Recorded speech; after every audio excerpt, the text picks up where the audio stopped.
আন্ধাৰৰ ভেটা ভাঙি জ্ঞানৰ দীপালিৰে লুইতৰ পাৰ জিলিকাৰ সপোন ৰচিছিল ভূপেন দাই।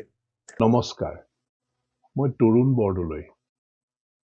আৰ্টিফিচিয়েল ইণ্টেলিজেন্স, চমুকৈ AI, কৃত্ৰিম বুদ্ধিমত্তাই বৰ্তমান সময়ত মানৱ সভ্যতাত এক বিপ্লৱৰ সূচনা কৰিছে। আমাৰ যুৱ প্ৰজন্ম এই প্ৰত্যাহ্বানৰ সন্মুখীন হ'বলৈ সাজুনে? আমাৰ লক্ষ্য কোনো জটিল প্ৰযুক্তিগত পাঠদান নহয়।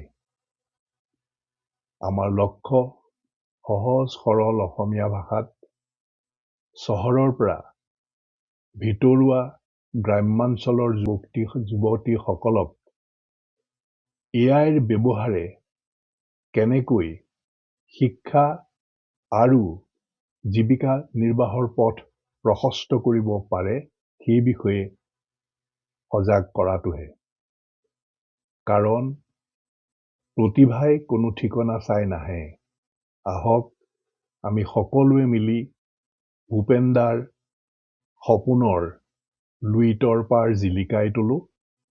আমাৰ এই চেনেলটিত এতিয়াই ছাবস্ক্ৰাইব কৰি আমাৰ এই যাত্ৰাৰ সঙ্গী হওক।